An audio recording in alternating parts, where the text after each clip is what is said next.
Grief makes us do strange things. Sometimes we wear a dead person's clothes because it's the closest we can get to hugging them one more time. On September 21st, 1976, at the Spectrum Arena in Philadelphia, 14-year-old Emma Reynolds sat in the fifth row wearing a t-shirt that was 3 sizes too big for her. It was faded, with a crack in the iron-on image of Elvis Presley's face across the front. The shirt smelled like her older brother, Michael, a mix of his cologne and something distinctly him that she couldn't name but would recognize anywhere. Michael had worn this shirt constantly. He'd bought it at his first Elvis concert 2 years earlier, and he'd worn it so much that their mother had tried to throw it away multiple times. But Michael always rescued it from the trash, claiming it was his good luck charm. 3 months ago, Michael had died in a motorcycle accident. He was 17 years old, and now Emma was wearing his Elvis shirt to an Elvis concert, sitting in seats that were supposed to be for both of them. She hadn't expected Elvis to notice her in a crowd of 18,000 people. She hadn't expected him to see the faded, oversized shirt, and she definitely hadn't expected what happened when he did. It was September 21st, 1976, at the Spectrum Arena in Philadelphia. The venue was packed with 18,000 Elvis fans, all buzzing with anticipation for the King's performance. The energy was electric, the kind of atmosphere that only an Elvis concert could create. But for 14-year-old Emma Reynolds, sitting in row E, seat 6, the atmosphere felt suffocating. She was surrounded by joy and excitement, but all she felt was a crushing sadness and the weight of the oversized Elvis t-shirt she was wearing. The shirt hung loosely on her small frame, the sleeves reaching past her elbows, the hem falling almost to her knees. The image of Elvis on the front was cracked and faded from too many washes and too much wear. But Emma wouldn't have changed it for anything, because this wasn't just any Elvis t-shirt. This was Michael's shirt, her brother's shirt, and wearing it was the only way she could bring him to this concert. To understand why Emma was sitting alone in an arena full of people, wearing a dead boy's clothes, you need to know about Michael Reynolds. Michael had been everything to Emma, not just her older brother, but her best friend, her protector, her hero. He was 3 years older, 17 to her 14, and he'd always treated her not like a annoying little sister, but like someone whose opinions mattered, whose company he enjoyed. Michael had been obsessed with Elvis Presley for as long as Emma could remember. His bedroom walls were covered with Elvis posters. His record collection was almost exclusively Elvis albums. He could recite Elvis's movie titles, concert dates, and song lyrics with the dedication of a scholar studying ancient texts. "Why do you love Elvis so much?" Emma had asked him once when she was about 10 years old. Michael had thought about it for a moment. "Because his music makes me feel something real. Like no matter what's going wrong in the world, for those 3 minutes of a song, everything's okay. That's powerful and that's magic." From that moment on, Emma had started paying attention to Elvis too, not because she was naturally drawn to the music, but because understanding Elvis meant understanding Michael, and understanding Michael was important to her. By the time Emma was 12, she and Michael had developed a ritual. Every Sunday afternoon, they'd go down to the basement of their Philadelphia row home, and Michael would play Elvis records while teaching Emma about the music. He'd explain the stories behind the songs, the context of when they were recorded, why certain lyrics mattered. Those Sunday afternoons had become Emma's favorite time of the week. It was just her and Michael, lost in the music, talking about everything and nothing. Michael would tell her about his week, his friends, his dreams of maybe becoming a music journalist someday. Emma would tell him about school, the boy she had a crush on, her worries about growing up. Those basement sessions had made Emma fall in love with Elvis's music too. Not because of Elvis himself, but because Elvis's music was the soundtrack to her relationship with her brother.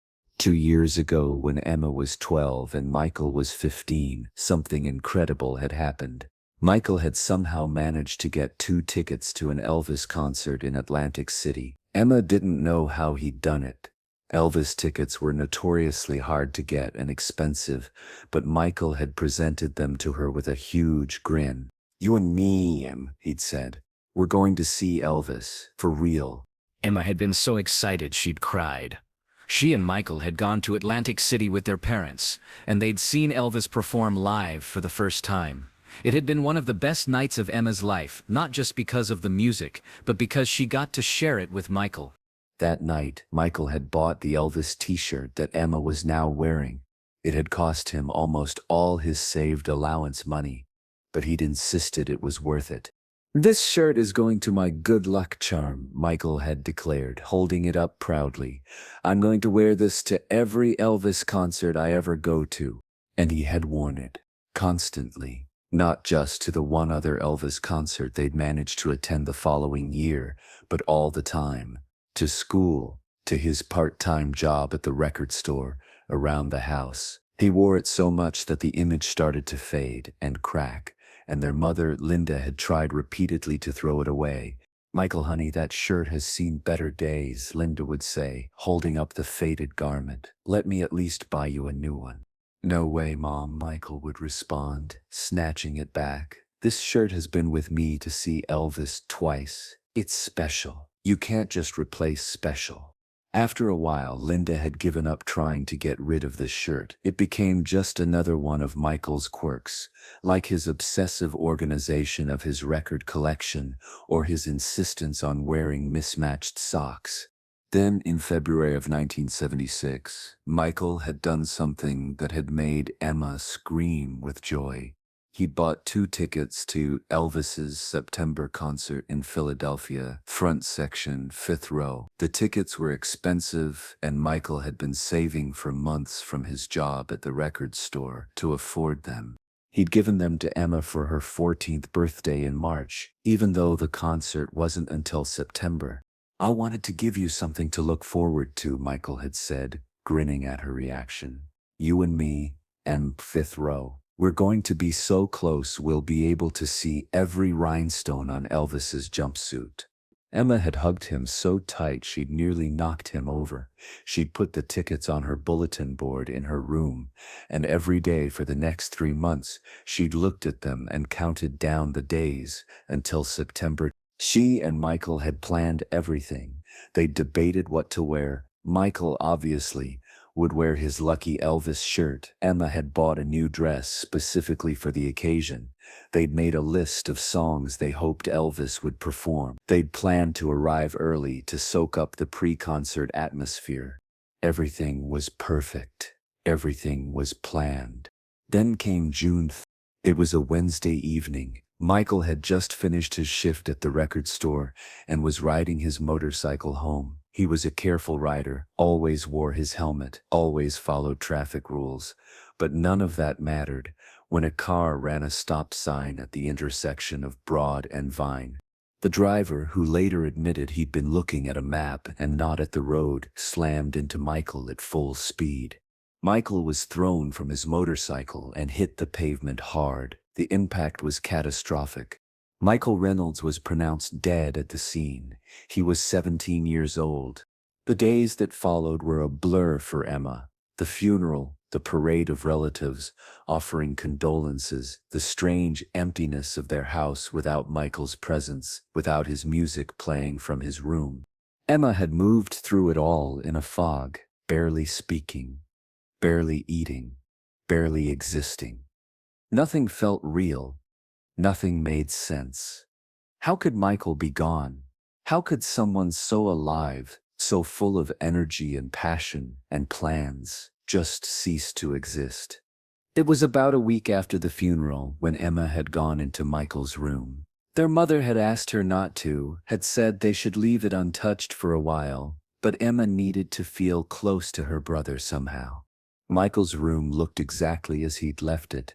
His records were organized alphabetically on the shelf. His Elvis posters covered the walls. His bed was unmade, the way he always left it despite their mother's nagging. And there, draped over his desk chair, was the Elvis t-shirt. His lucky shirt. The shirt he'd planned to wear to the September concert. Emma had picked up the shirt and held it to her face, breathing in the scent of her brother. It smelled like his Drakkar Noir cologne, like the leather of his motorcycle jacket, like something indefinably Michael. She'd sat on his bed, clutching the shirt, and cried harder than she'd cried since his death. She'd cried for the concerts they'd never attend together, for the Sunday afternoons in the basement that would never happen again, for the future conversations and shared moments that had died with him. That's when Emma had noticed the bulletin board above Michael's desk, and there, pinned in the center, were the 2 tickets to the September 21st Elvis concert, row E, seats 6 and 7. Emma had stared at those tickets for a long time. A part of her wanted to tear them up, burn them, destroy them, because they were a reminder of something that could never happen now. But another part of her, the part that knew Michael better than anyone, knew what Michael would want. He'd want her to go. He'd want her to experience that concert. He'd want Elvis's music to be heard and felt and celebrated. So Emma had made a decision. She would go to the concert. She would wear Michael's Elvis shirt. She would sit in both of their seats, and she would experience it for both of them. When Emma had told her parents about her decision, their reactions had been mixed. Her father, Robert, had been supportive. "If you think you can handle it, honey, then you should go." Michael would want that. Her mother, Linda, had been less certain. "Emma, sweetheart, I'm worried it will be too painful for you, being there without him, wearing his clothes. I don't want you to put yourself through more pain." But Emma had been firm. "I need to do this, Mom. For Michael. Please." Eventually, Linda had agreed, though Emma could see the worry in her mother's eyes.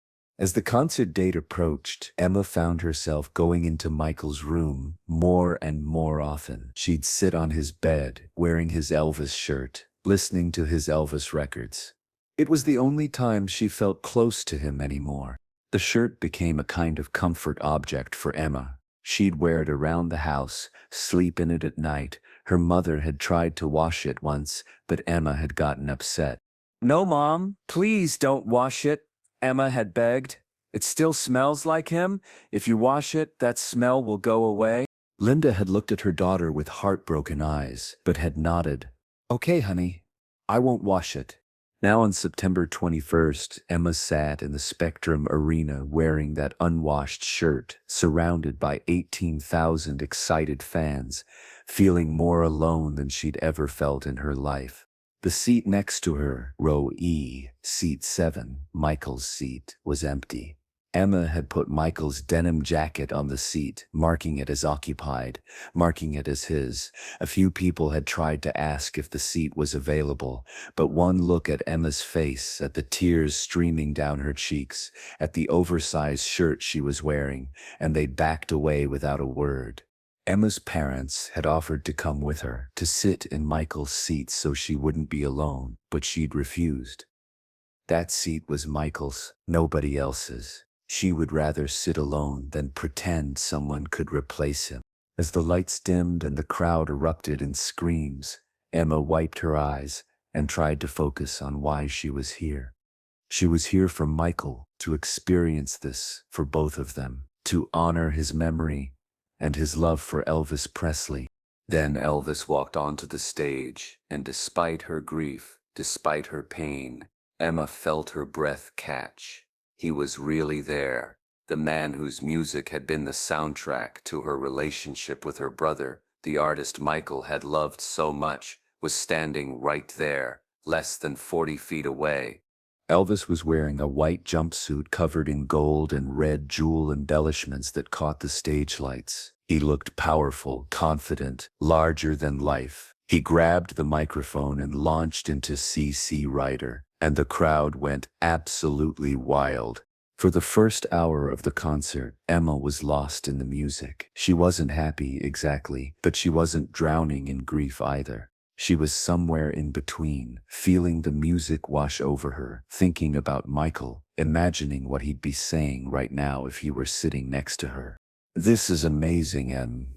She could almost hear him shouting over the music. "Look at that jumpsuit. I told you fifth row would be worth it."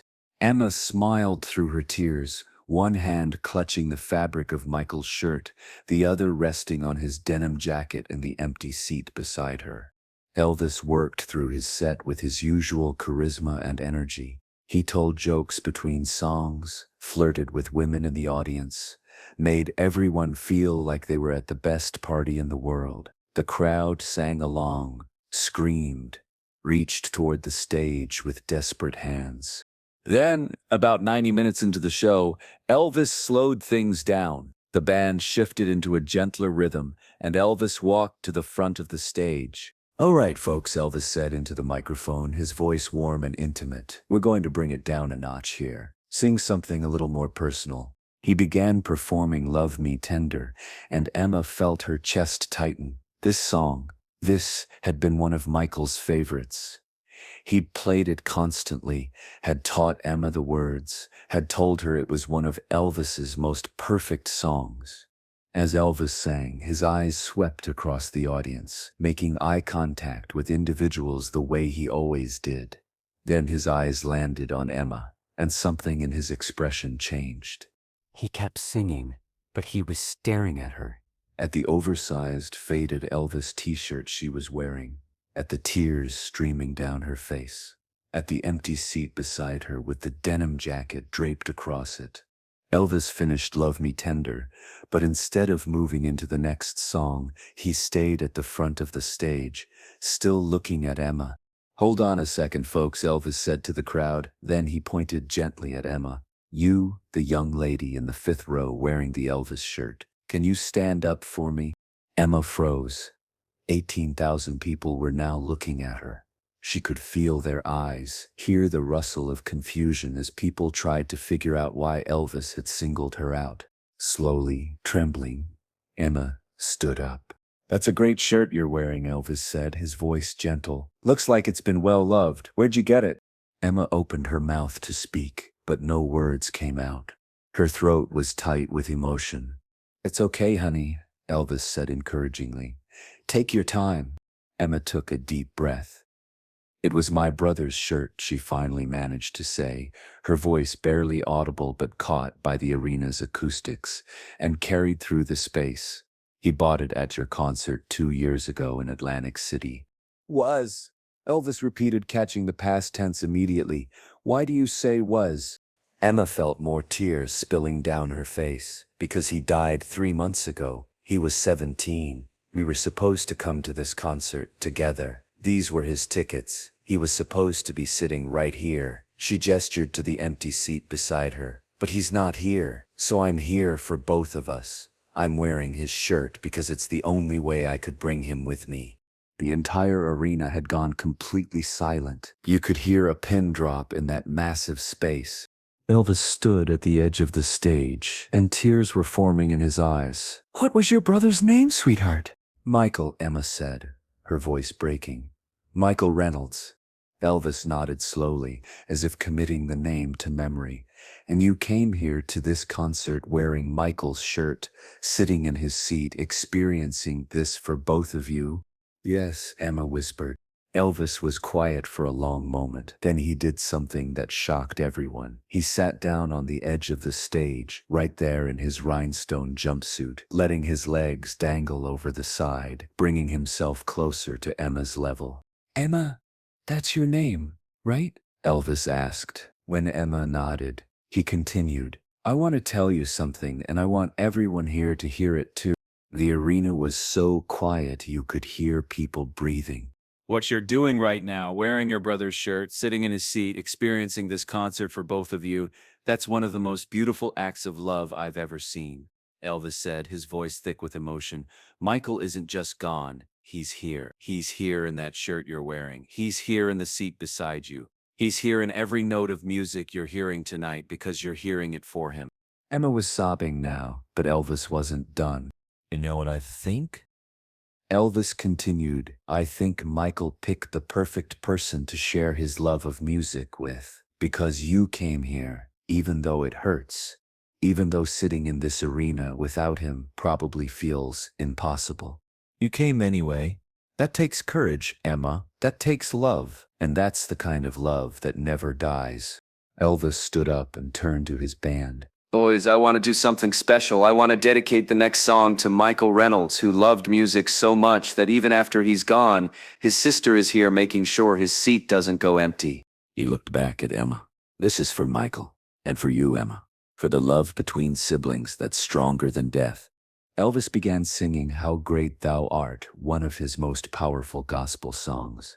But this time, it wasn't just a performance. It was a prayer, a tribute, an acknowledgement of loss and love and the enduring power of human connection. As Elvis sang, something miraculous happened. The entire arena, all 18,000 people, began singing along.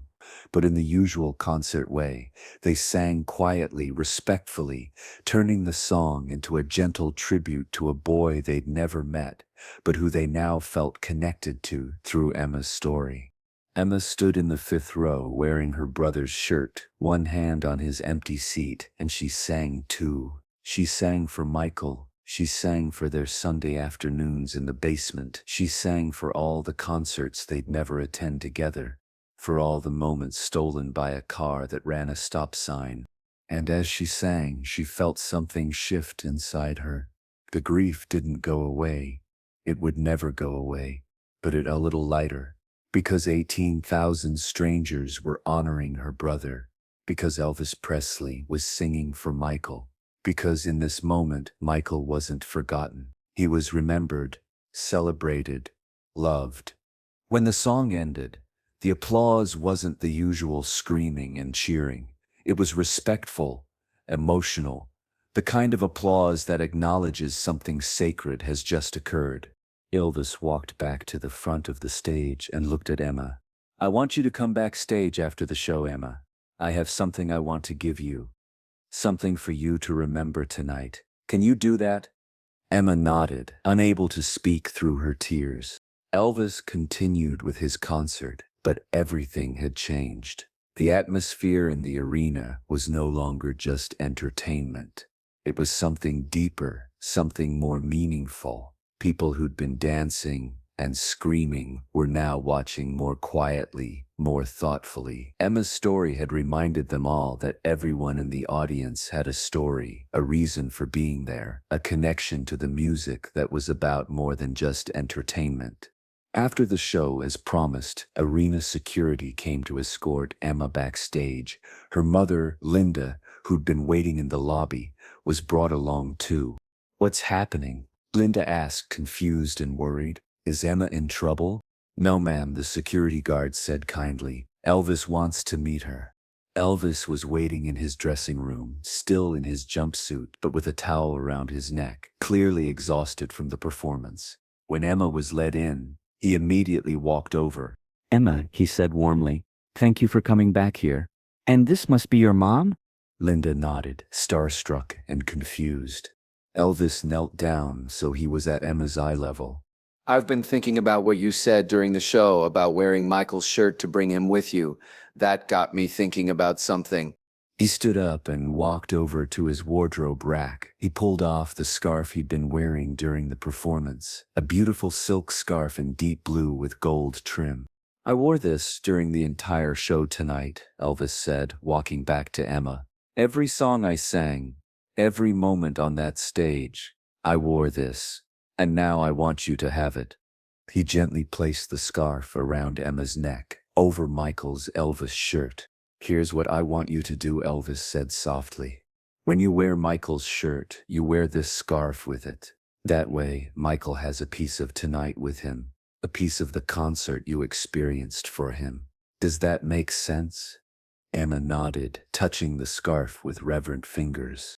But that's not all, Elvis continued. He picked up a Polaroid camera from his dressing room table. I want to take a picture of you in Michael's shirt and my scarf, and I'm going to sign it. That way you'll always have proof of tonight, proof that Michael was honored, that his love of music mattered, that his sister loved him enough to be brave. Elvis had someone from his crew take a Polaroid of Emma wearing Michael's shirt and Elvis's scarf, with Elvis's arm around her shoulders. Then he took the photo and wrote on it, "For Emma Reynolds, who showed me that love is stronger than death," in memory of Michael, who knew good music when he heard it. Elvis Presley, September. "One more thing," Elvis said. He pulled out a piece of paper and wrote down a phone number. "This is a direct line to my management. If you ever need anything, and I mean anything, you call that number. You tell them," Elvis said to help Emma Reynolds, "and they'll help you. Understood?" Emma was crying too hard to speak, so she just nodded. Linda, who had been watching all of this with tears streaming down her face, finally spoke. "Mr. Presley, I don't know how to thank you. What you did tonight, what you're doing now, you've given my daughter something I couldn't give her: hope, the feeling that Michael's life mattered." Elvis looked at Linda with sincere eyes. Michael's life did matter.